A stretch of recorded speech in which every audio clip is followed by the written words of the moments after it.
Boa tarde, sejam bem-vindos. Então, a gente vai começar mais uma transmissão aqui do Corona Giro. E hoje nós estamos com o José Pereira Cabezuelo, é isso?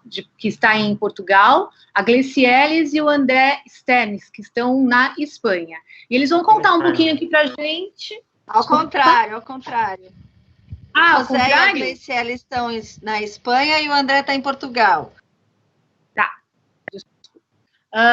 E eles vão contar um pouquinho para a gente como é que está a situação lá, o que eles estão vivenciando nesses dois países. Mas antes eu gostaria que vocês se apresentassem um pouquinho, falassem um pouco o nome de vocês, o que vocês fazem, quanto tempo vocês estão em Portugal e em Espanha. A gente pode começar pelo José?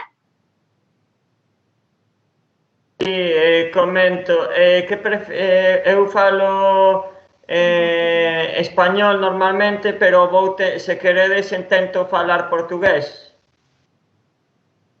Eu acho que a gente consegue entender assim. Pode, nesse ritmo, a gente devagar, de uma forma lenta. Vou falar devagar. Eu sou professor num instituto de educación secundaria e dou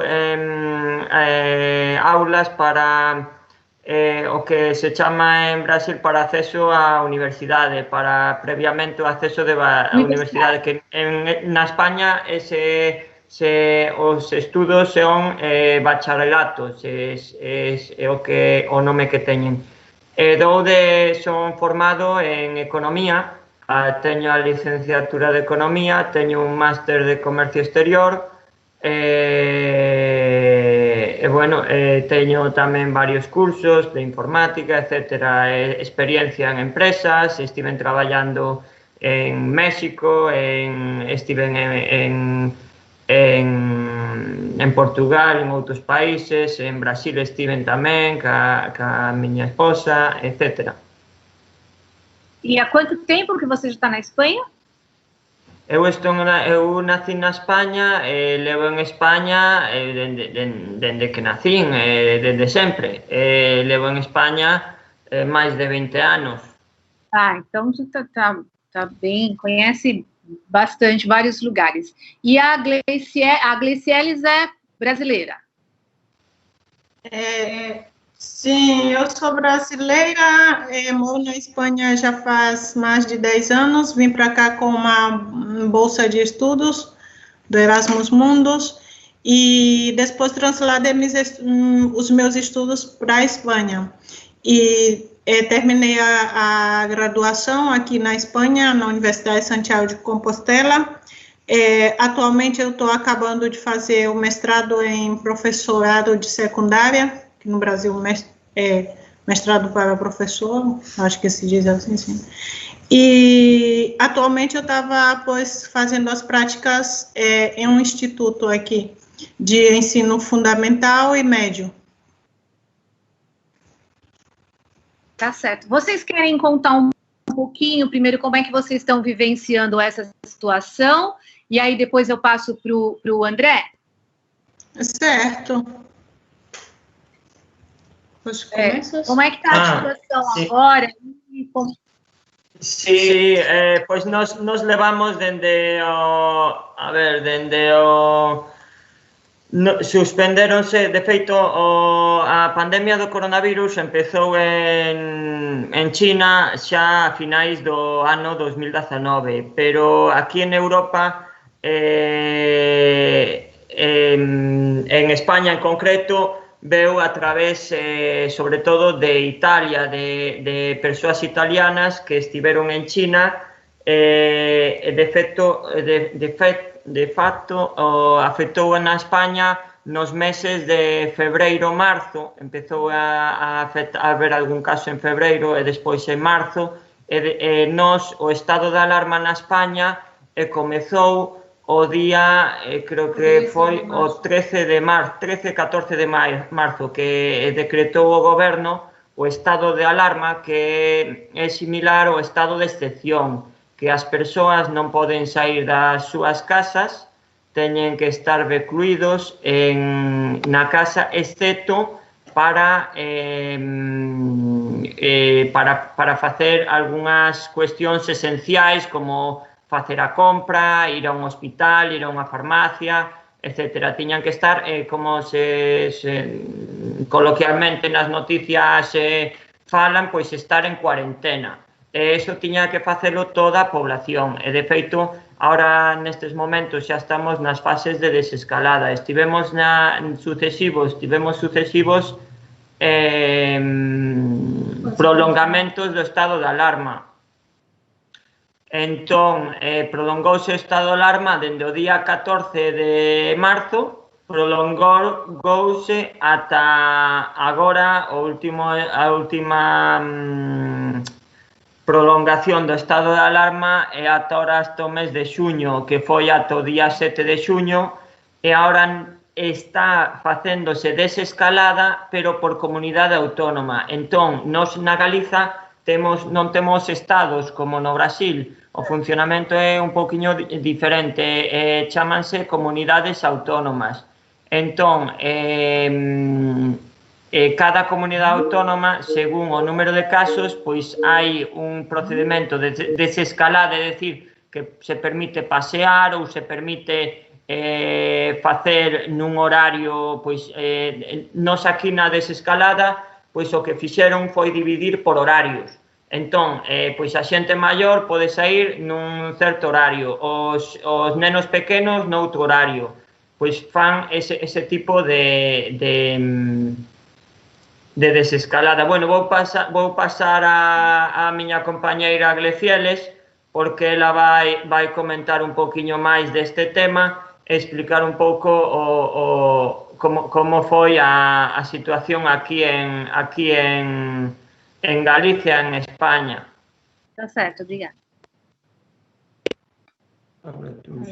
Olá.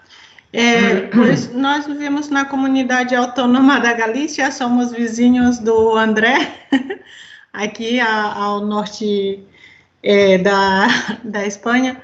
Pois, basicamente, tudo começou um pouco como Rosa explicou. E a parte depois, teve um partido aqui na Espanha, quando se deram, digamos que, mais número de infectados, e logo depois teve o 8M, que é o Dia Internacional, né, da Mulher, e tiveram manifestações, passeatas, e claro, ou seja, se realizou com total normalidade, né, e claro, aglomerações de pessoas, se deram mais números de infectados.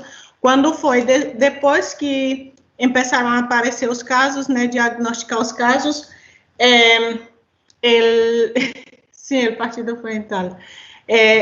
Na comunidade de Madrid, como eu acho que vocês também ficaram sabendo aí no Brasil, pois foi uma das mais afetadas, ou seja, Madrid foi onde foi o foco da infecção aqui na Espanha, onde tiveram mais números de casos. Sim. E aí, onde você está, a quantidade na Galícia teve uma quantidade menor de casos? Sim, a Galícia, dentro de todas as comunidades autônomas, junto com o País Vasco e La Rioja, que é a comunidade autônoma mais pequena da Espanha, junto com outras, foram as que tiveram os menores números de casos, foram as menos afetadas, por assim dizer, né? Apesar de que, quando se deu o estado de alarma, tem muitos estudantes galegos que vivem em Madrid, né? Estudam em Madrid, só que tem a família aqui na Galícia e tentaram, pois, digamos que controlar um pouco, né?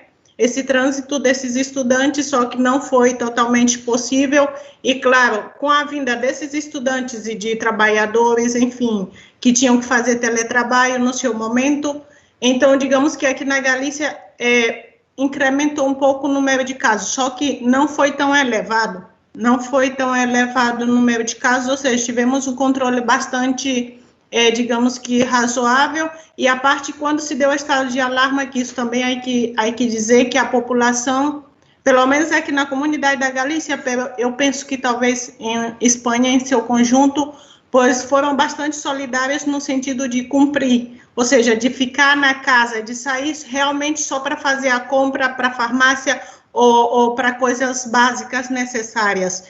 E a parte disso também, fizeram caso de não recorrer aos hospitais, a não ser que fossem casos de, pois, extrema necessidade ou de urgência, porque também é onde estavam se dando os focos da infecção, por determinados tipos de máscaras que não estavam adequadas, que depois vieram, pois, à tona, não vieram ao conhecimento, não só aqui, só que também na China e através da China, pois se expandiu por todo o mundo, algumas medidas que não estavam adequadas, né, e que estavam se dando no meio de infectados através disso.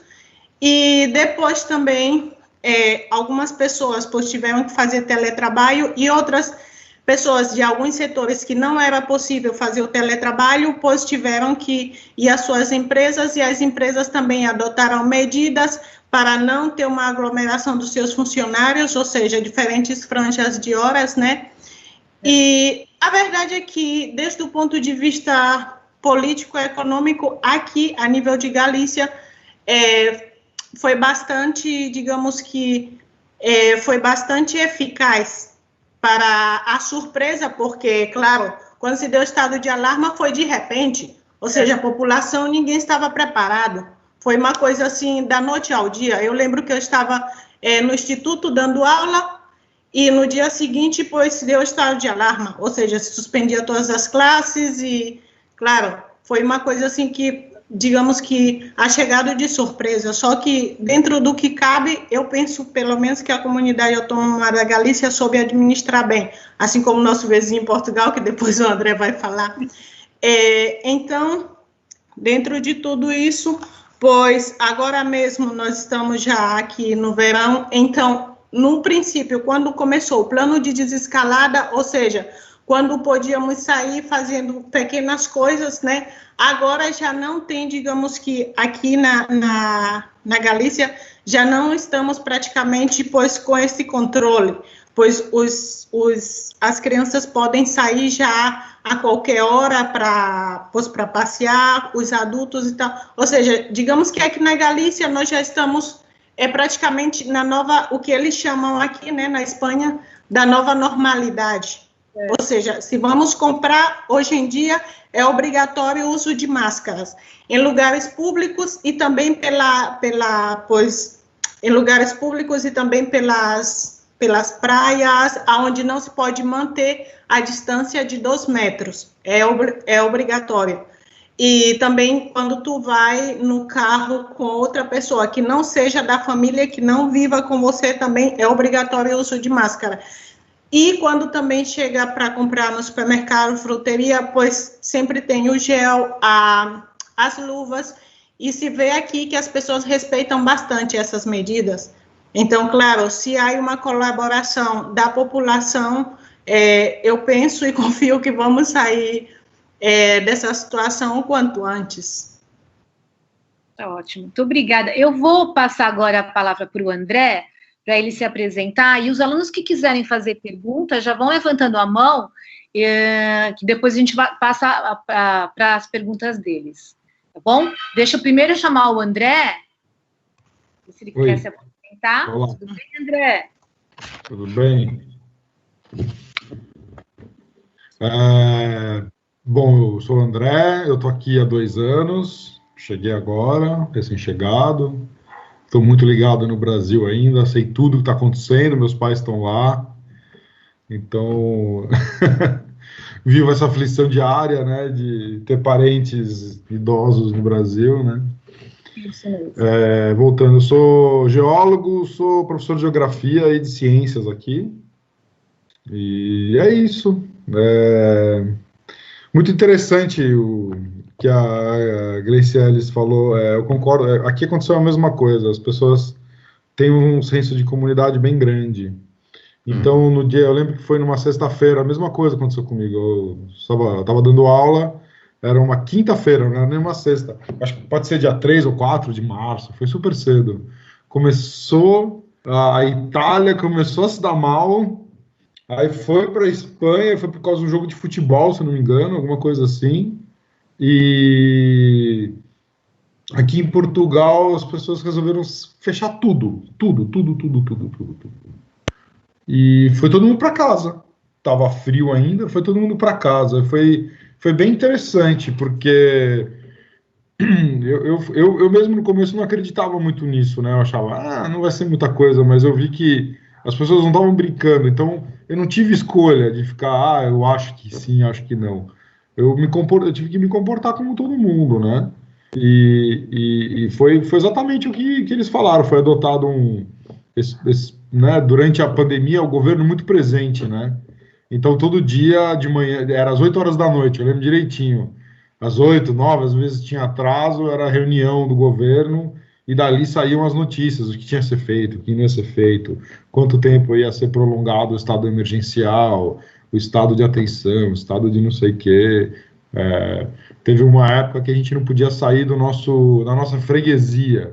Freguesia no Brasil seria distrito, pode ser? Eu imagino o bairro, né? Você não poderia sair do seu bairro. Então, eu lembro que um dia eu precisei ir na Segurança Social resolver um pepino. Eu não conseguia ligar para resolver, eles avisavam, façam tudo por telefone. É a mesma coisa, não vá ao hospital, não faça nada, fique em casa, liga. Não conseguia resolver, tive que pagar uma multa enorme. Eu fui até lá, estava fechado, estava escrito, né? Faça tudo por internet, eu não conseguia essa informação. Voltando para casa, tinha uma blitz da polícia. Aí a polícia me parou, perguntou o que eu estava fazendo na rua. Falei, olha, eu fui para a Segurança Social. Ele falou, não, agora é só por internet. Falei, pois, eu não sabia, né? Ele não gostou muito, eu tive que dar meu endereço. Foi, sabe, a polícia não estava dando mole para ninguém, não. Era para ir para casa, não ficava pedindo documento, era muito educada e tal, mas mandava você para casa. Né? Minha cunhada tentou dar uma desperta, vir para cá, achou que não ia acontecer nada, não conseguiu. Ela mora num bairro do lado, não conseguiu. E tinha fila no supermercado, porque todas essas normas, né? Distância, número máximo de pessoas. Foi bem intenso esse período. E as crianças ficaram sem escola, eu dava aula por internet, e no meio da aula aparecia uma criança passando, assim. Mas foi isso, eu acho que foi. E agora a vida voltou praticamente ao normal. Eu moro perto da praia, as pessoas vão à praia. Em Portugal não é. Você descobre muita coisa do Brasil aqui em Portugal. As pessoas não ficam longe, mas às vezes não ficam muito, sabe? É proibido, mas tá bom, vai. Né? Aqui ainda não. Eu não sei como é na Espanha, não posso dizer. Não chega a ser que nem o Brasil, né? Mas aqui o pessoal, né? Começo do lockdown foi todo mundo para a praia, né? No primeiro dia, né? Que foi uma sexta-feira, foi todo mundo para a praia. Apareceu na televisão, o governo foi para a televisão falar que não era para ir para a praia, né? Que era para ficar em casa. Mas aconteceu uma vez, né?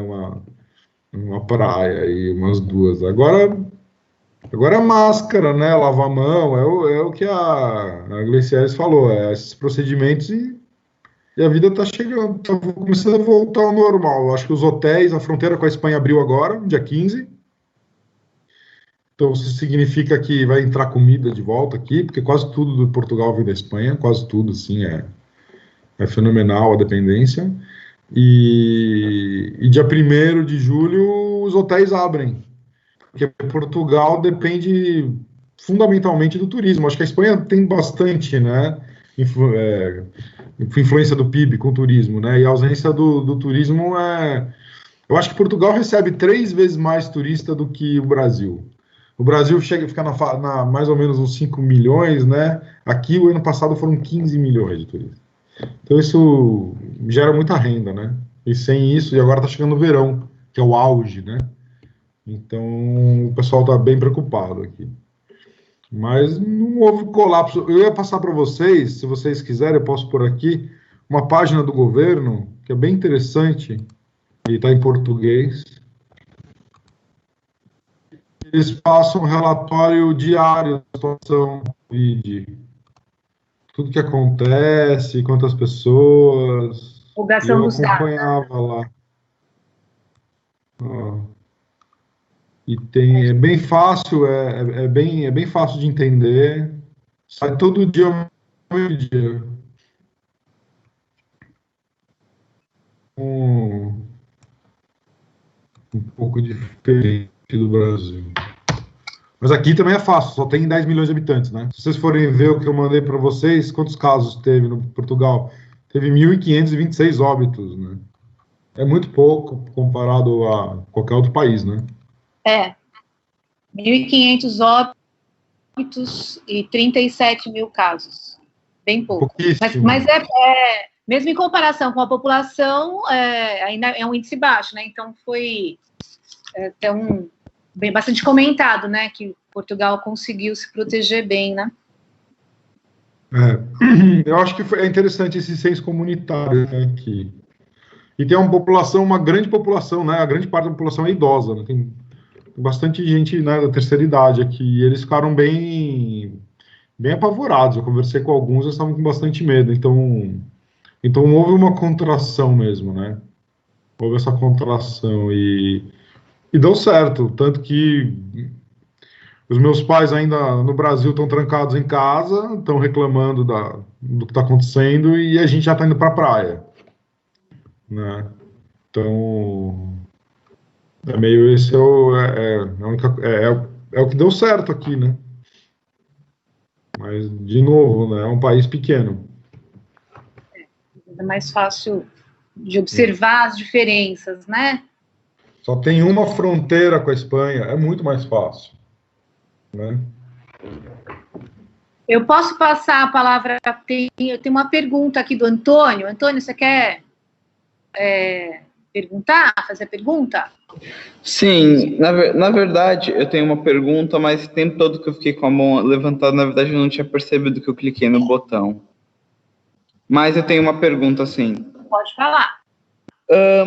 Os que precisavam, tipo, os médicos, os cientistas, como que eles faziam para se locomover de um lugar para o outro? Porque eu soube que a Europa é bem integrada entre os países. Como é que era isso para impedir as fronteiras e tal? As fronteiras foram fechadas fisicamente pela polícia. Ninguém atravessou a fronteira. Não. Quer dizer que não dá para passar de jeito nenhum, né? Não. Nem por avião, pelo que eu entendi, nem por avião, nem por barco e muito menos por terra. Sim, a ver, principalmente, Antônio, não? A nível de Europa, claro, como o André acabou de falar, fecharam as fronteiras entre todos os países, porque aqui tu sabe que tem a livre circulação, né, entre os países europeus, só que nesse momento, claro, uma situação totalmente excepcional, então se fecharam as fronteiras, e até mesmo, como tínhamos explicado antes, até mesmo dentro do próprio país, aqui no caso da Espanha, dentro da própria Espanha, se fecharam as fronteiras de uma comunidade com a outra.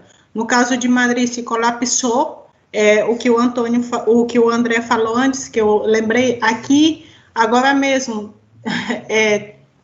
está tendo bastante processo em relação a residências de ancianos, porque, como vocês sabem, Espanha é um dos países mais envelhecidos do mundo, né? Então, se colapsaram os hospitais em Madrid, as residências no Brasil, eu não lembro, Casa de repouso. Sim, exato, onde, pois, os filhos que não podem fazer cargo dos pais deixam os pais nessas casas para viver, né, e durante certo tempo vai, pois, visitar os filhos. Pois teve um problema bastante grande, porque, claro, muitas dessas pessoas, e bastante polêmico também, eu acho que talvez deve ter chegado a notícia a Portugal e a outros países, porque a situação em Madrid foi tão crítica que os médicos tiveram que adotar um protocolo, não? Que se está investigando tudo isso, e o que eu vou falar é bastante forte, só que foi a realidade que nós vivemos aqui, né? Que eles tinham que decidir as pessoas, pois as pessoas que tinham mais possibilidade de sobreviver e as que tinham menos possibilidade de sobreviver, porque os aparelhos respiratórios e toda a assistência hospitalária não chegava para atender toda a demanda. Então, imagina, o médico ter que decidir, pois esse tem 80 anos, as condições dele não são muito adequadas para sobreviver nesse momento, então a gente tem que dar preferência a esse. Então, em Madrid, quase não se fala disso, só que foi uma situação bastante triste e bastante crítica em relação às residências, às casas de repouso, né, às residências de pessoas idosas.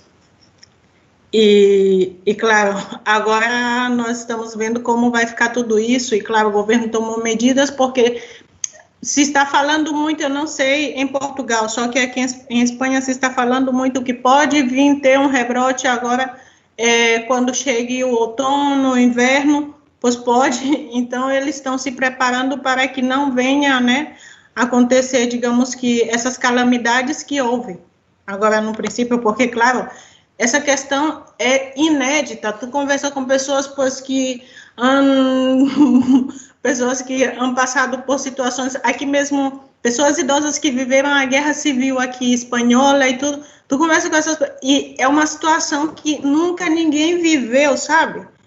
Então, é bastante crítica, digamos que desde esse sentido, sabe? Então, o governo aqui está tomando medidas para que, se haja um rebrote, que eu espero que não vai haver, porque agora mesmo, com a desescalada aqui em Espanha, já está havendo alguns casos, pois teve faz pouco tempo no País Vasco, eu acho que foi um hospital, teve um rebrote, só que, claro, é normal, porque, claro, nós estamos começando a voltar à normalidade, então é normal que sempre vai haver, não, alguns, na Alemanha também essa semana, teve também um rebrote em uma fábrica, em uma carniceria, uma fábrica onde matam os bois, essas coisas. Pois teve um rebrote também nos funcionários, então, claro, são situações em Pequim também, que hemos visto, né, agora recentemente, pois isso, só que em relação que a tua pergunta, as fronteiras, pois se fecharam, hasta mesmo aqui dentro das comunidades autônomas fecharam todos os acessos, pelo menos.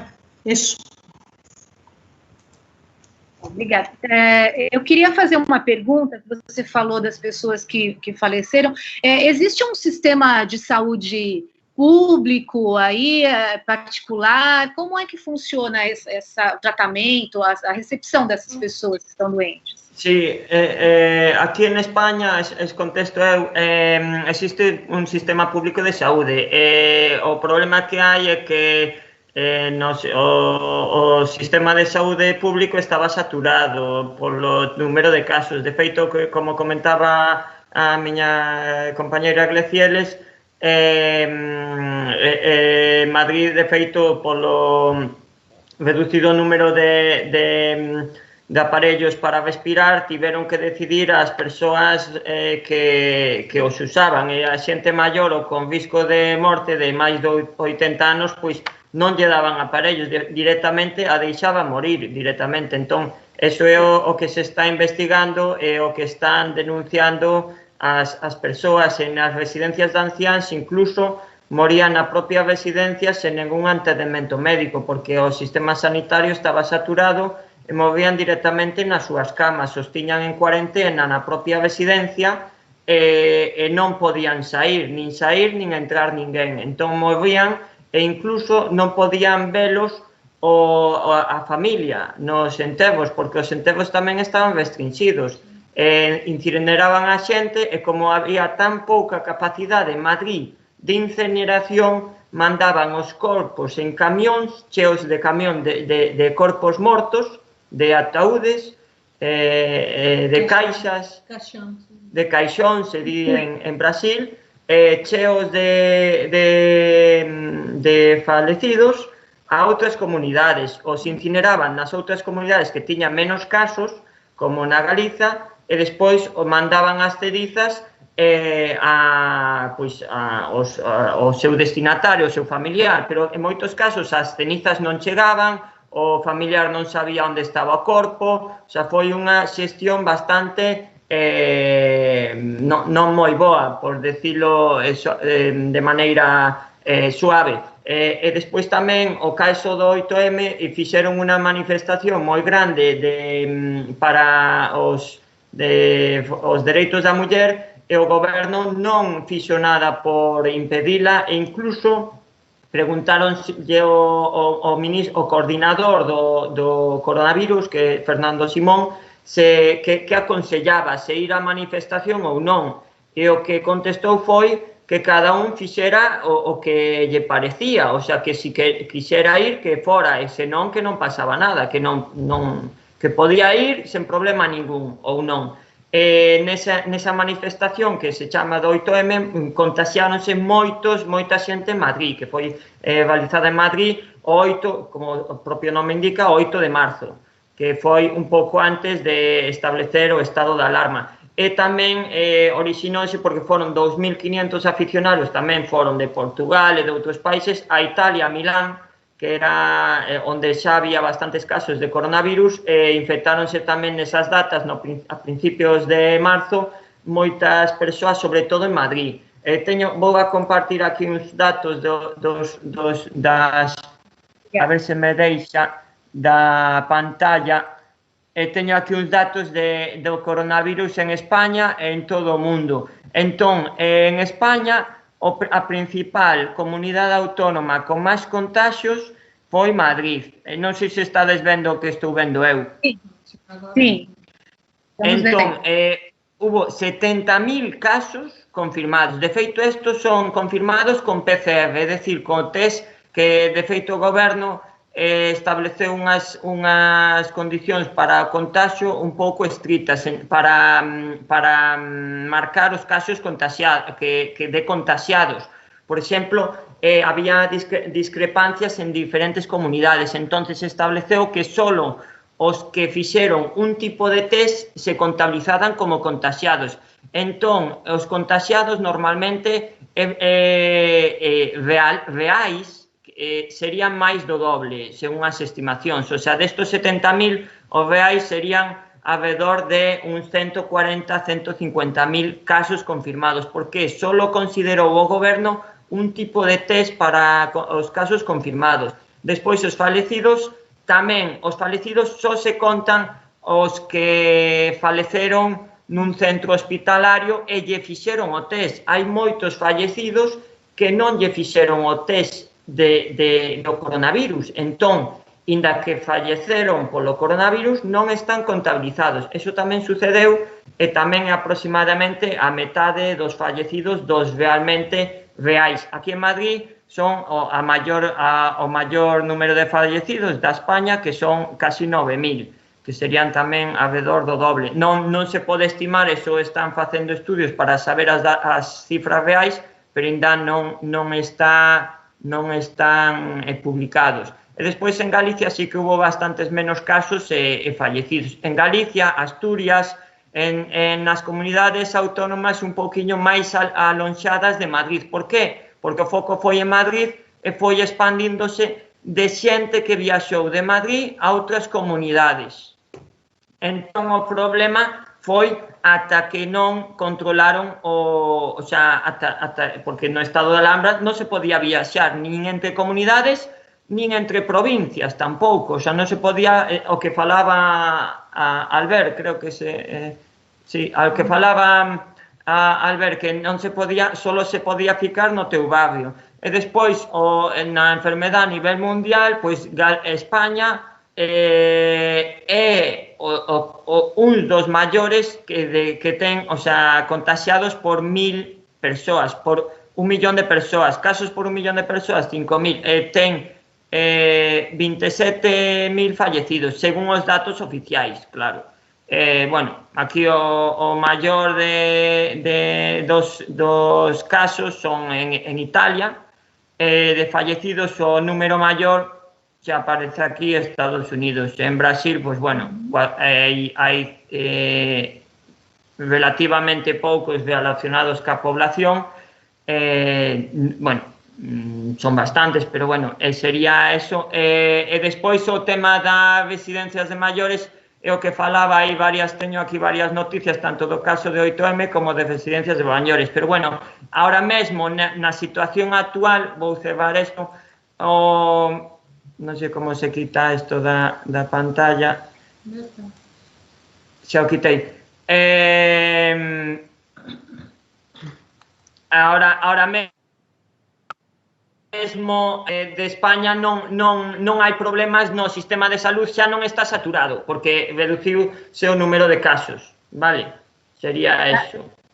Vou dar paso agora ao meu compañeiro. E foi necessário, só uma perguntinha para você, José, e foi necessário que eles criassem hospitais ou... Sí, hospitais de campaña. De feito, en casi todas as comunidades crearon, sobre todo en Madrid, crearon un hospital moi grande, que é o hospital do IFEMA. Vou mostrar para vocês un hospital de campaña que creouse en Madrid. Creouse de cero, o sea, empezaron a crear este hospital, por qué? Porque non chegaban os hospitais as camas dos hospitais de Madrid estaban saturados. Entón, crearon o máis grande que crearon o hospital foi o hospital do IFEMA, que é un pabellón. IFEMA son as siglas de Instituto Ferial de Madrid. Entón, é un instituto ferial, un pabellón moi grande de que normalmente se fan ferias de congresos, etc. Entón, puxeron aí camas, dividiron puxeron panéis, etc., para crear este hospital de campaña. Teño aquí imaxes, vou compartilas do hospital de campaña, a ver, do IFEMA. Entón, crearon ese hospital, é un pabellón moi grande, simplemente o que fixeron poñer as camas, non sei se agora podedes ver o que estou vendo eu. Ainda non. E agora? Agora sim. Vale, pois é un hospital, mira, aquí se ve o hospital de campaña por dentro. É un recinto, un pabellón moi grande, con un montón de camas, e a maioría destas camas foron doadas, pois por empresas, ou por empresas médicas, ou empresas grandes, etc. E despois tamén puxeron panéis ao redor das camas, pois para que teñan os pacientes un poquinho máis de intimidade. Estos foron un poquinho as fases da construción do propio hospital. O sea, primeiro o que fixeron poñer as camas, despois puxeron os panéis, etc. O construíron moi rápido este hospital, pero ahora xa, como non fai falta, xa o cerraron, o fecharon. Isto foi no caso que había no momento que había máis números de casos en Madrid. Uma coisa, o hospital, na verdade, está fechado, só que sigue com a mesma estrutura, ou se há necessidade de abrir, ou seja, reabrir. Espero que não, né? Não. Está com muito eco, acho que tem que fechar o microfone do José quando você fala. Espera. Sim, eu estava falando que o hospital está fechado, só que sigue com a mesma estrutura. Por se há necessidade de abrir mais na frente, que esperamos que não, né? E quanto ao sistema de saúde que tu tinha perguntado, que o José respondeu, o governo chegou a um ponto de tal calamidade que o governo decretou que a saúde pública, a saúde privada também, se fosse necessário, ia ficar à disposição da saúde pública. Ou seja, digamos que a saúde privada ia passar a mãos da saúde pública. E, claro, só que isso foi mais bem, digamos que, política, porque, na verdade, não sucedeu esse caso, porque aqui a saúde pública funciona muito bem, só que, como nós falamos antes, né, foi algo que pegou todos de surpresa, então, claro, acabou acontecendo o que hemos presenciado. Tá certo, muito obrigada. André, você pode falar um pouquinho do sistema de saúde? Algum aluno tem pergunta? Alguém quer perguntar? Não? Tá. O Dudu quer. O Dudu? Pode falar.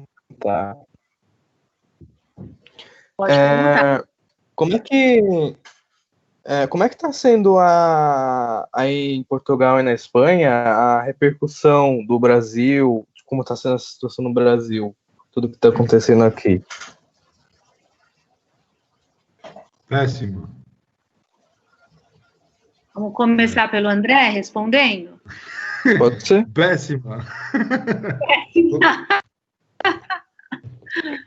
Todo mundo sabe que o Brasil perdeu o pé, né? Perdeu o pé. Não sabe. Não fez o que deveria ter feito. O coronavírus do Brasil virou um problema político, não um problema de saúde, né? Então é outra coisa. Né? Mas voltando à primeira pergunta, eu sei dizer pouco do sistema de saúde daqui. Eu, na verdade, usei uma vez o público, e uma vez o público foi minha filha pequenininha, a gente foi ela estava com febre, e o lugar não é... Eu já fui no serviço público em alguns outros lugares, como na Inglaterra, no Canadá. Uma vez eu estava numa viagem, fui para Israel, no serviço público lá. Não chega a ser tão suntuoso que nem nesses lugares, sabe? Porque nesses outros países parece um hospital, o hospital público parece um hospital particular do Brasil, né? Aqui não, aqui é bem parecido com a Santa Casa. Quem já entrou na Santa Casa de São Paulo, por exemplo, eu já fui muito lá na época, eu ia lá. Então parece Santa Casa, é um prédio mais antigo e tal, mas ele é muito bem conservado, ele tá todo arrumadinho por dentro. E aí, tinha uma fila, mas não foi um negócio de horas, foram 2 horas só. E eu fui muito bem atendido, gostei muito do nível dos médicos, foi muito bom. E outra coisa que eu posso dizer é sobre o seguro-saúde. No Brasil, eu tinha mais ou menos o seguro-saúde que eu pagava por mês no Brasil, é o que eu pago aqui por ano, né? E eu uso o seguro-saúde mais para ter consultas, porque a consulta aqui é demorada. Ela é pública, mas é demorada. Eu não consegui ainda toda a documentação, então ainda no começo eu preciso eu não consigo ainda depender completamente do público, mas o que eu sei é que o particular ele não tem tanta força que nem no Brasil, então chega até um momento de complexidade, no particular não consegue e vai para o público. Porque como tem pouca gente no sistema particular, o sistema particular não tem muito dinheiro, não tem muita capacidade de se equipar que nem no Brasil, né? Sem julgamentos. Então no Brasil você vai para um Einstein, para um Samaritano, para um 9 de Julho, para um Sírio, para um, sei lá, falo um monte, os que me ocorreram agora, né? Você tem equipamentos de primeiríssima, né? Aqui não, aqui quem tem esse equipamento é o Estado. Então, talvez seja por isso que quando começou esse problema do coronavírus, as pessoas se conscientizaram muito mais rapidamente, né? Não tem a diferença entre o cara muito rico e o muito pobre não é tão grande que nem no Brasil. Então, as pessoas frequentam o mesmo lugar, não tem tanto... Então, foi rapidamente, a ficha cai, eu acho que posso dizer isso, quem entende ainda da época da ficha, né? O cara percebe a situação mais rapidamente, né? O presidente de Portugal vai no mesmo supermercado que eu vou, de mascarinha, igual a mim. No Brasil, não tem um político que vai no mercado, eles mandam assessores ir ao mercado, né? Então, eles têm uma outra história, né? Então, a realidade fica muito distante. É isso que eu consigo perceber do Brasil, né? É isso. Alguém tem outra pergunta? Aluno? Eu queria perguntar uma coisa, André, assim... O Afonso tem. Afonso. Pode falar, Afonso.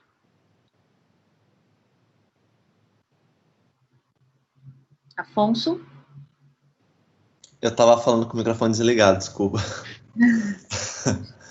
Eu queria perguntar para os três, né, e vocês me falem a visão de vocês, tanto de Portugal quanto da Espanha, a respeito do posicionamento que vocês colocaram do governo, mas tanto em Portugal quanto na Espanha ocorreram episódios onde representantes, deputados ou senadores, ou mesmo representantes da sociedade se manifestaram contra as medidas de isolamento, porque isso aqui no Brasil tem causado muito muitos entraves. Você tem uma parcela da sociedade e uma parcela de políticos que defendem, né, o isolamento, que defendem as medidas, e uma outra parcela que defende, né, a liberação de tudo e que, enfim, não é uma coisa tão grave assim mesmo, os números, né, de casos só estarem aumentando.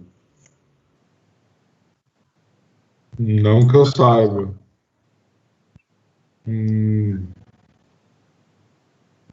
Não fiquei sabendo de nenhum caso desses aqui. Em Portugal tem sido unânime, então, essa questão do isolamento, né, de que é uma doença grave, de que todo mundo tem que fazer um esforço para combater, e não tem se preocupado muito com essa questão econômica. Não, preocupação econômica tem, né? Teve uma ajuda do governo, não chegou a todo mundo, tinha uma limitação. O Portugal não é um país rico também, né? É um país que tem sérias restrições financeiras, mas eu não sei te dizer. O desespero daqui não é o que eu vi, o desespero do Brasil.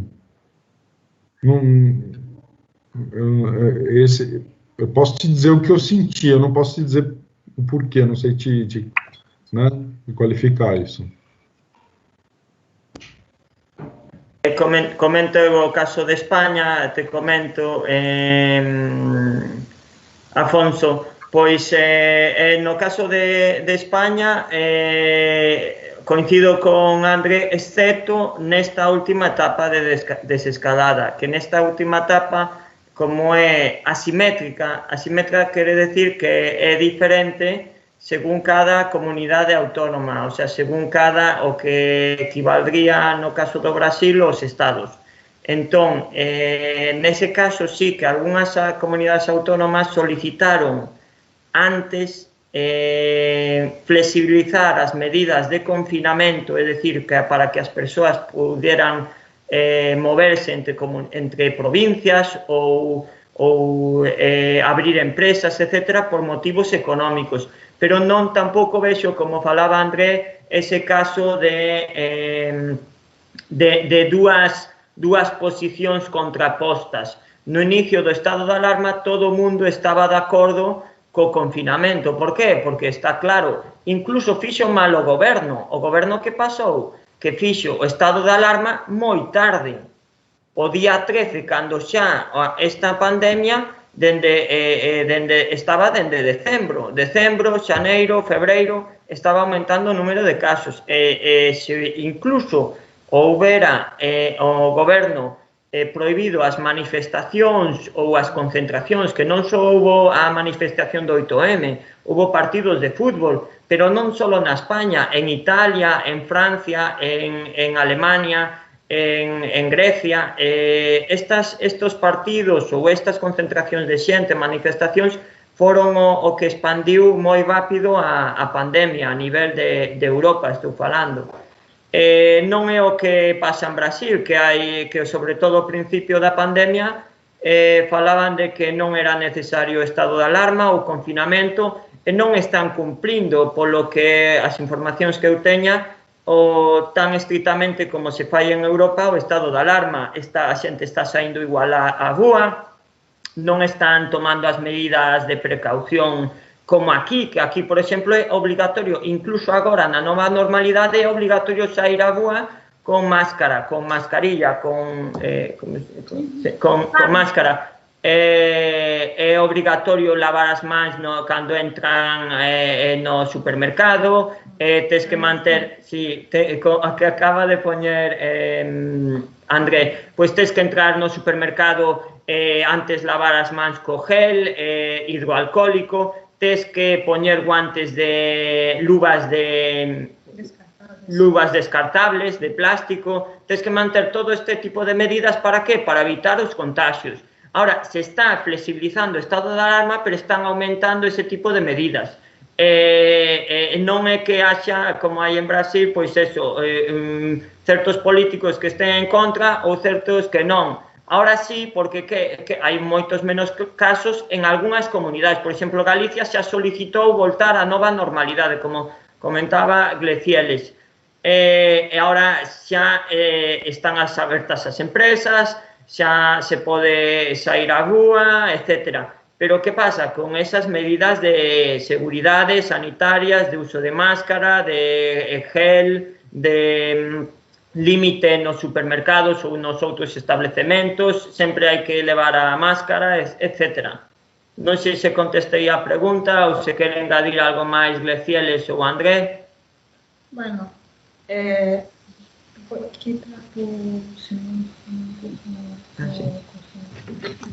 No. Contestaste muy bien. Sí. Gracias.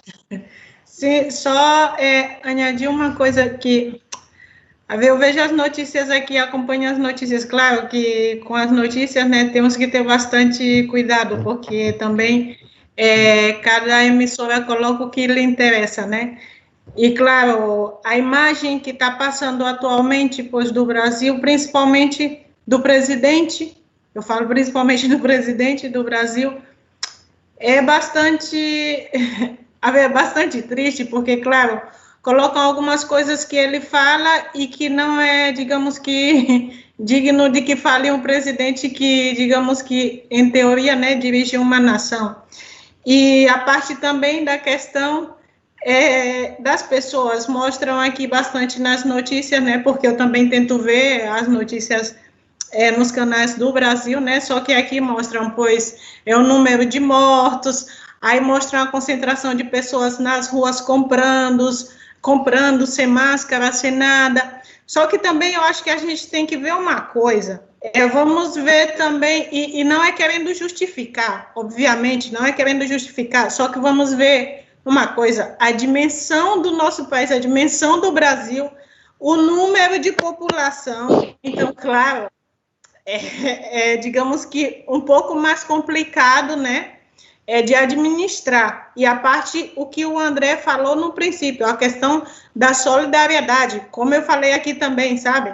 Então, para combater esse vírus, temos que ser solidários uns com os outros, sabe? Se eu levo máscara e o meu vizinho não leva, pois já é complicado, só que eu sempre gosto de enfatizar essa questão, que, claro, vamos ver o tamanho do Brasil, a dimensão do Brasil e o número de população, sabe?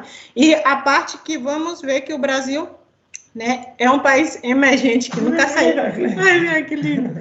Que nunca sai desse estado de emergência, né? Então, claro, o sistema de saúde já conhecemos como é, né, no nosso país. E a parte de que eu, sinceramente, não vejo que o sistema de saúde do Brasil seja um mau sistema de saúde. O que eu vejo é que não atende à demanda, porque, claro, a demanda é muito grande. Então, deveriam haver mais hospitais e tudo. Sempre quando a gente fala do Brasil, sempre a gente também tem que levar em consideração isso, a dimensão do nosso país e o número de população. O número da população, que aqui em Espanha... eu acho que a população são 42 milhões. 44 milhões. 44 milhões de habitantes. Vamos ver a população do nosso país. Só por poner um exemplo, na minha cidade, em São Luís, que é uma ilha, já tem mais de 1 milhão de habitantes, então imagina. Então temos sempre também que ter esse cuidado, sabe? E nada mais aqui. E as diferenças sociais, né, que aqui são muito, muito grandes, né? Então tem gente muito rica, tem muita gente muito pobre, né? E aí fica mais difícil de você controlar, né? Toda essa diferença. Eu queria perguntar, vocês dois são professores? Sim, somos professores. Eu sou professor de economia. Glecieles é professora de Geografia e História. E como é que ficaram as aulas? Ainda não retornou nada? Não, nem se vai retornar. Na Espanha se suspenderam as aulas cando se decretou o estado de alarma, empezou o confinamento día 13 de marzo, e neste curso académico non se retornaron, excepto os de segundo de bacharelato, que son o curso anterior, como se fala os que preparan? Ensino médio. O ensino medio xusto antes de entrar na universidade. Entón, ese curso empezou voltaron as aulas neste mes de xuño para preparar as probas de que se chaman en Brasil de vestibular. Aquí en España se chaman selectividade. Son as probas para o acceso á universidade. E por ese motivo entraron nas aulas, pero con todas as medidas de seguridade, mantendo a distancia de 2 metros entre os alumnos, as clases reducidas, non hai máis de 10 alumnos por clase, fanse desdobramentos se hai moitos alumnos, etc. E só foron as clases os profesores que non tiñan risco ou que non tiñan nenos, etc. É dicir, os que non tiñan ningún risco de coller o coronavirus, claro, a enfermedade. E as creches voltaram? Non, as creches non voltaron e tampouco van voltar en principio ata setembro. Neste curso académico, o curso académico en España empeza en setembro e remata en xuño. Entón, neste curso académico, dende o día 13 de marzo, se suspenderon as clases e se suspenderon durante todo este curso académico. As aulas voltarán, en principio, se non hai novidade, en setembro. Só para ensinar uma coisa que o José falou, se suspenderam as aulas, só que se seguiram com as classes online. Sim, é verdade. Claro que ele, por exemplo, até agora está corrigindo o prova dos alunos dele e tudo isso. Então, vamos ver, aqui na Espanha, as creches, eles chamam de educação não obrigatória, né? E, claro, então, essas se suspenderam definitivamente, ou seja, até que é apenas até os 3 anos. A partir dos 3 anos já se vai para a educação obrigatória. Então, as crianças de 3 anos realmente ficaram sem nenhum tipo de atividade, ficaram em casas com os pais. E as outras da educação obrigatória ficaram em casa só que tendo as classes. E tiveram alguns casos, porque, claro, aqui a diferença social não é tão gritante, só que existe diferença social. Então, tinha alguns alunos que não tinham, pois, um computador, que não tinham disponível na casa internet. Então, o que fez o governo, eu falo mais principalmente da nossa comunidade autônoma, né, que também se deram em outras, pois tentaram suministrar, pois, administrar, conseguir esses equipamentos e fornecer para esses alunos, para que não houvesse, digamos que, essa diferença, para que eles também pudessem acompanhar as classes online como os seus amigos que tinham, digamos que, esses recursos. E alguns que não tinham, pois, eles foram buscando medidas, pois tem alguns alunos, pois, que não tinham e não chegaram, digamos que, esses aparelhos até eles. Então, o que fazia os pais? Iam nas fotocopiadoras, que nesse momento estavam abertas, imprimiam todas as atividades que os seus filhos tinham que fazer, levavam para casa, os filhos realizavam a atividade e os pais faziam foto com o próprio celular, né, e mandavam aos professores. E assim, digamos que estão finalizando o curso. Ou seja, foram buscando medidas bastante eficazes, né, diante da situação que estávamos, principalmente, pois, para que os alunos seguissem estudando desde casa. E agora mesmo, recentemente, como a creche, digamos que não voltou, e os pais tiveram que voltar a trabalhar, e claro, a pergunta é, com quem vamos deixar os nossos filhos? Então, o governo disponibilizou uma ajuda, aqui no caso da Espanha foi de 500 euros, né?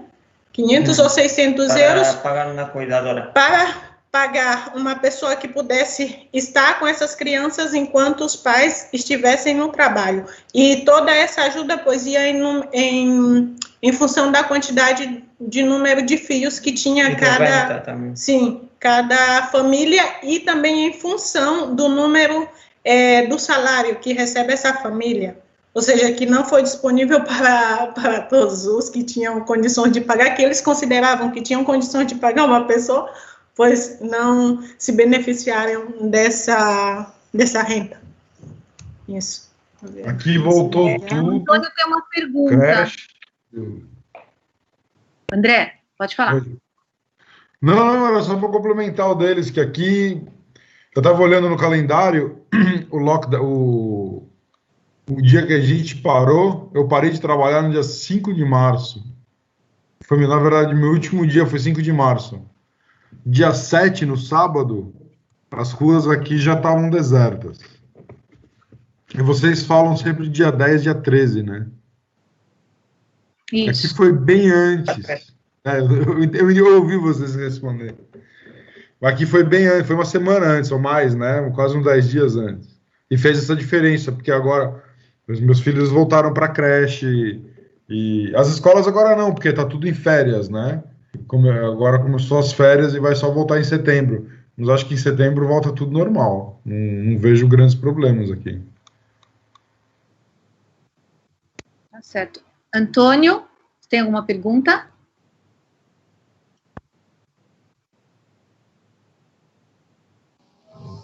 Eu tenho. Acho que eu já fiz essa pergunta, mas eu reformulei ela melhor. Quem precisava mesmo sair de casa, como que fazia para se justificar, caso a polícia parasse alguém e ela precisasse mesmo ir? Porque quando alguém está doente, precisa ir para o hospital. Como que fazia? Sí, te comento, Antonio, perdón. Nos para sair de casa o que teñamos que facer é ter un xustificante do que íbamos facer. Pois, por exemplo, se íbamos a mercar un medicamento na farmacia, pois ter a receta do medicamento, ou se íbamos a comprar comida, que tamén se podía ir a comida, pois ter o ticket do supermercado, ou se ainda non habíamos comprado, pois se justificaba con eso, non pedían ningún documento que non sexa a propia feito do que vas facer, o sea, que pasa? O que si controlaban os policías, de feito paraban bastante as persoas, que o fixeras no barrio da túa casa. Por exemplo, se vivías nunha poboación, por exemplo, en San Paulo, e no barrio X, pois tes que mercar ou ir á farmacia ou ao hospital no máis cercano. Non podes ir a outra cidade ou outro barrio para ir ao hospital ou se podía sair para ir ao hospital, a supermercado ou farmacia. E o justificante que pedían simplemente o feito de que levaras a compra ou o ticket da compra cando ibas a compra ou da farmacia, ou no caso do hospital ter unha cita médica. Normalmente as citas se pedían, xa non podías ir ao hospital para pedilas, senón que se pedían por internet ou por teléfono.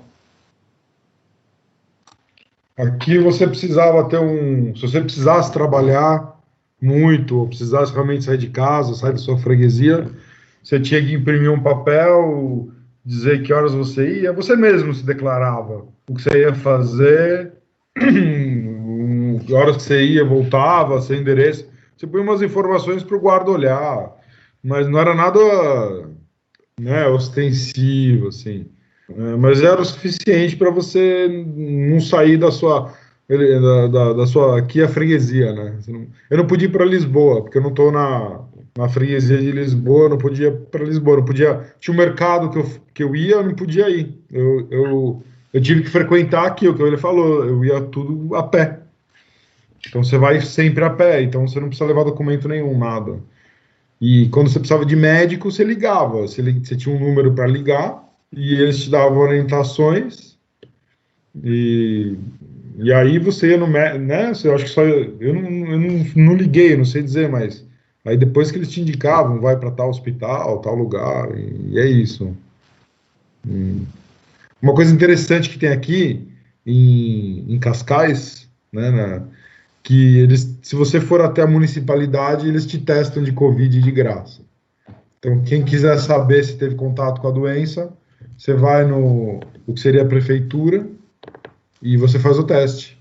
E interessa a eles, interessa a você. O meu filho teve que ir para o hospital por uma alergia, não foi nada, mas por procedimento ele fez o teste do Covid e ele não tem. Então, Eu acho que eu não tive também, porque senão ele teria tido contato, né?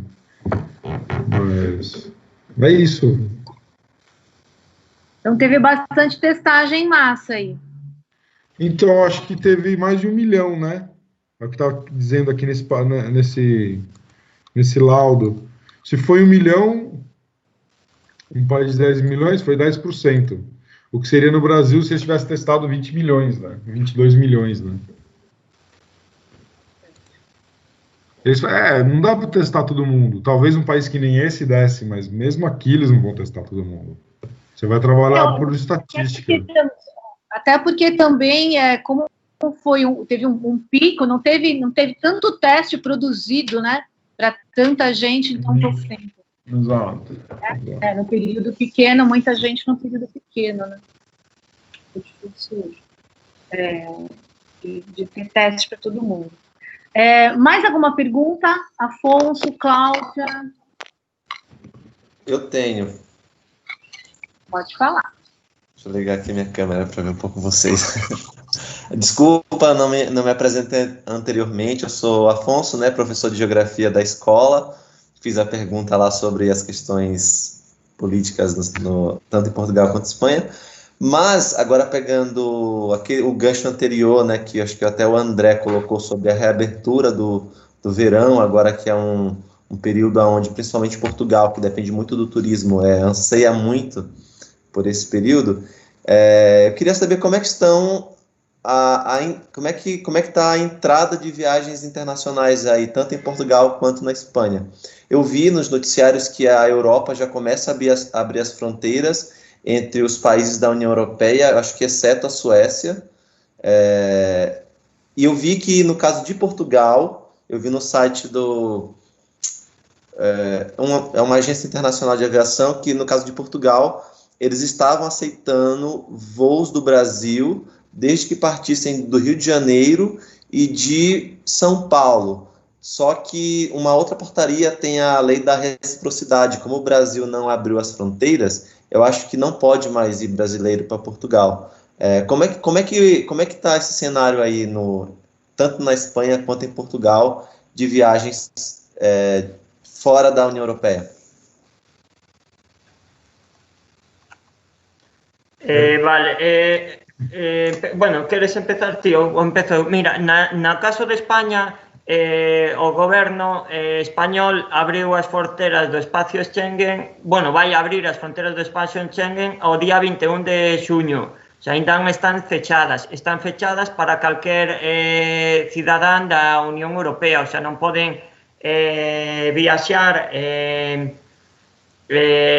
a outros países ata o día 21. De feito, a Unión Europea formará de nuevo o espacio Schengen, en principio, con España o día 21 de junio.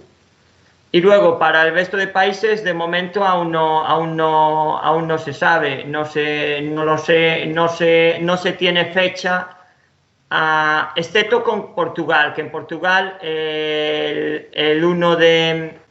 excepto con Portugal, que se esperará hasta el 1 de julio. Tengo aquí la noticia, a ver, voy a compartir la pantalla, un momentito. Y luego el resto de países como Brasil, que preguntaba Afonso, pues eso sí que no, de momento aún no hay informaciones de que las abran o no. Estaban hablando de que están incluso autorizando vuelos de Alemania, pero de manera excepcional, con las medidas todas de seguridad, etcétera, para el mes de julio, para gente que viene aquí a España de vacaciones, porque como falaba André, aparte de Portugal, España, unha das industrias máis potentes é o turismo. Vale, entonces, a apertura das fronteiras europeas é o 21 de junio, excepto con Portugal, vale, que se esperaría a esto, al 1 de julio. Y el resto de países, de momento, aún no hay informaciones, o al menos yo no lo miré. Y y también se levantará a partir de esa fecha, porque hasta ahora hay 14 días para los viajeros que vienen a España de otros países. Se levantará también esa cuarentena de 14 días, ¿vale? En principio.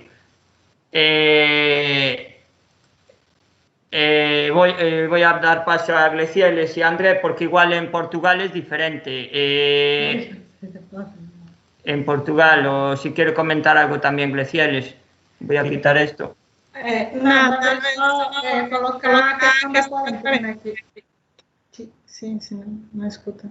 Não. Sim, as pessoas que vêm de outros países têm que estar 14 dias em quarentena, né? Pois, no caso aqui da Espanha, pois em um hotel, ou se tu tem a tua família aqui, pode ser na casa da tua família. Eu vou colocar só um exemplo. Eu tenho uma amiga que é de Angola e o marido dela está lá porque trabalha lá na Universidade de Angola e trabalha aqui na Universidade de Santiago. Então, claro, agora mesmo ele tem que vir para cá, para a Universidade de Santiago, e ia tentar entrar por Portugal, só que como as fronteiras estão fechadas de Portugal com a Espanha, só estão abertas aqui, no caso da Galícia, para as pessoas que vão trabalhar em Portugal e para as pessoas que vêm de Portugal trabalhar na Galícia, né, que abriram. Claro, tem que ter esses 14 dias em quarentena, então ele está aguardando um pouco mais para que se vayam flexibilizando essas medidas para que retornem. Passo a André. Oi, eu fui invadido aqui. Minha porta não fecha, eles entram direto. Eu não sei dizer. Eu infelizmente não sei dizer. Eu sei que o meu sogro precisa muito para o Brasil sempre e ele não vai. Diz que vai esperar. Então eu não sei, eu estava procurando notícias aqui, mas eu não estou sabendo. Até eu me senti mal informado agora. Não sei nem onde olhar. Mas, enfim, não deve ser muito diferente da Espanha, né? Aí, ó. Mas faz tempo. Não sei dizer, pessoal. Infelizmente, eu não sei dizer. André, você está bem perto da Espanha aí, né? Mas o número de casos de Portugal foi bem abaixo, né? Foi bem menor que o número de casos na Espanha.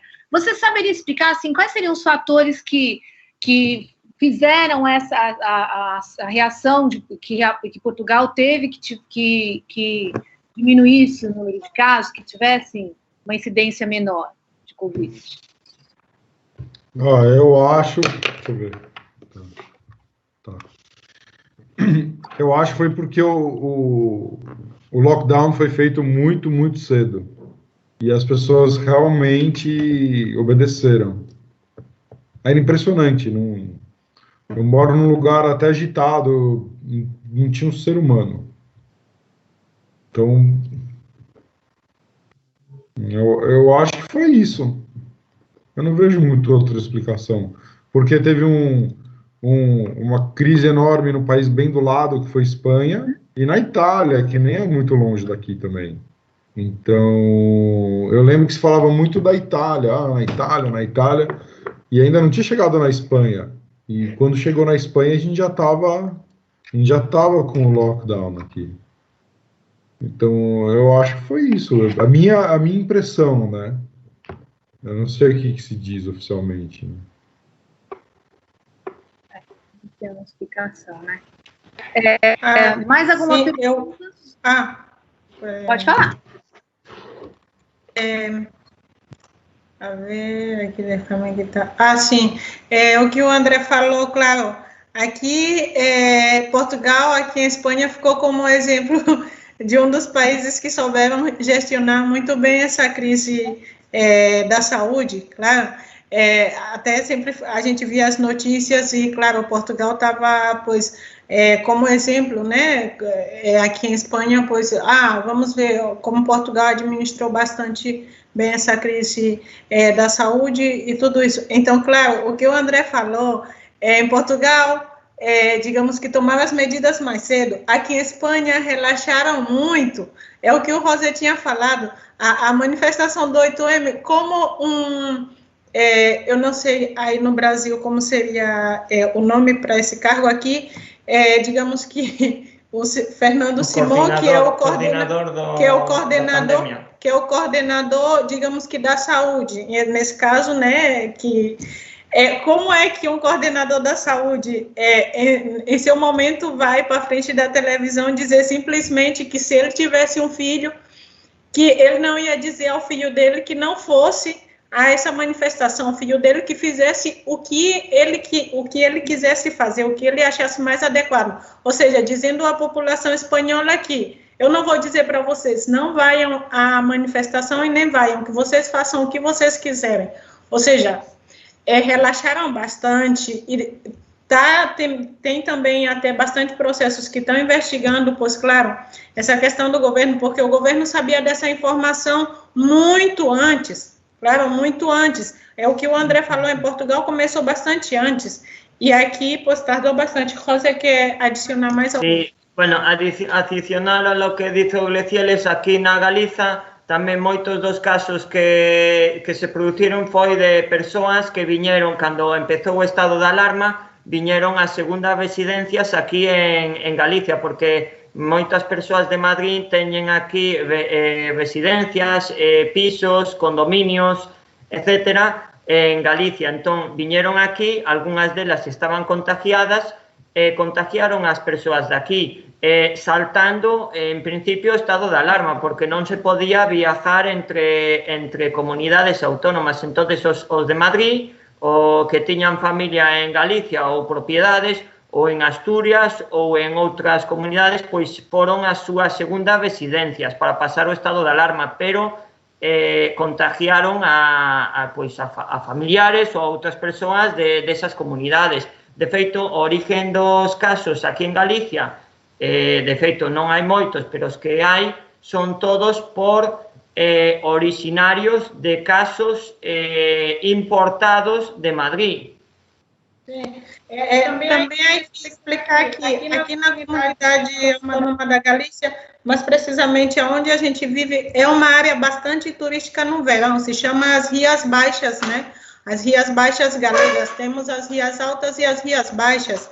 Então, claro, essa zona é bastante turística e a população que vive e trabalha, que vive em Madrid, que trabalha ou estuda em Madrid, tem residências aqui cerca da praia, ou seja, que a gente chama no Brasil as casas de praia ou casa de verão, uma coisa assim. Então, claro, essas pessoas, no seu momento, as empresas decretaram, vão ter que fazer teletrabalho. Então, para onde elas decidiram ir, estava chegando o verão, né? Não, vamos para a casa de praia, sabe? Não tiveram a empatia de pensar, não, estamos em uma zona vermelha, né? Uma zona vermelha que tinha um alto nível de infectados, né? Não se preocupava simplesmente em, não, estamos na nossa casa de praia, é melhor do que estar em Madrid, em um apartamento de poucos metros quadrados, ou como seja, sabe? Então, claro, é o que o José falou, como é uma zona bastante turística e tudo. Agora mesmo, falando dessa questão do turismo, chegou, eu acho que foi o primeiro voo de turistas da Alemanha para as Canárias, eu acho que foi, não tenho certeza, porque, claro, as Ilhas Canárias já estão na nova normalidade, porque o primeiro caso que teve foi na Gomera, em uma ilha, e agora, claro, como é uma ilha, né, então já tem tudo controlado. Então chegaram a primeira ola, digamos assim, de turistas alemães, e pouco a pouco, porque, claro, a economia da Espanha depende também bastante do setor turístico e, claro, não se pode parar, né? Tá ótimo, muito bom. Mais alguém? Cláudia, você quer falar alguma coisa? Não, Cláudia, só agradecer a presença dos três convidados, muito obrigada. É importantíssimo para a gente olhar para outros cenários e conversar com pessoas de outros lugares, né? Se a pandemia está gerando alguma possibilidade bacana, é essa aproximação, né? Virtual entre as pessoas e troca de informação, de opinião, de dados, né? e os nossos estudantes estão estudando um pouco como é que a pandemia está acontecendo no mundo. Então, o relato de vocês, eu acho que nos ajuda muito a compreender esses diferentes cenários, as diferentes medidas, e como isso foi, o que isso foi gerando. Então, muito obrigado pela disponibilidade de vocês, pela conversa boa, e eu deixo para a Cláudia fazer o agradecimento final. Somos duas Cláudias aqui. Afonso, quer falar mais alguma coisa? Eu quero somente agradecer, né, a participação de vocês, pelo enriquecimento que a participação trouxe, né, para o nosso debate. Nós estamos fazendo esse debate já desde a semana passada, né, tivemos convidados da Irlanda e teremos novamente esse debate na semana que vem com convidados de outros países, e ter essas informações, né, a partir da vivência de vocês, a partir da realidade que vocês têm enfrentado, é muito enriquecedor para nós tentarmos entender o cenário em que nós estamos inseridos a nível mundial e também a nível nacional. Então, muito obrigado. Quero fazer um agradecimento especial também à Gleicielis. A Gleice, para quem não sabe, ela fez faculdade comigo lá no Maranhão, nós conversamos na Universidade Federal do Maranhão. Ela entrou um ano depois de mim, não foi isso, Gleice? Foi um ano depois de mim, e como ela contou, né, ela conseguiu uma bolsa Erasmus e foi depois para a Espanha, transferiu os estudos dela para lá. E o José, né, que eu conheci em uma visita a Gleicielis, né, nós nos conhecemos, mas faz alguns anos que não nos vemos, espero vê-los em breve. E André, muito obrigado também, quem sabe um dia aí possamos também nos conhecer pessoalmente. Um grande abraço, gente. Obrigado. Obrigada. Eu também gostaria de agradecer, foi muito enriquecedor esse debate, e essa oportunidade que é dada aos nossos alunos de perceber as diferenças, né, entre os países, e para que eles possam, no futuro, pensar, né, repensar o nosso país, como é que a gente vai diminuir as diferenças aqui, e deixar o nosso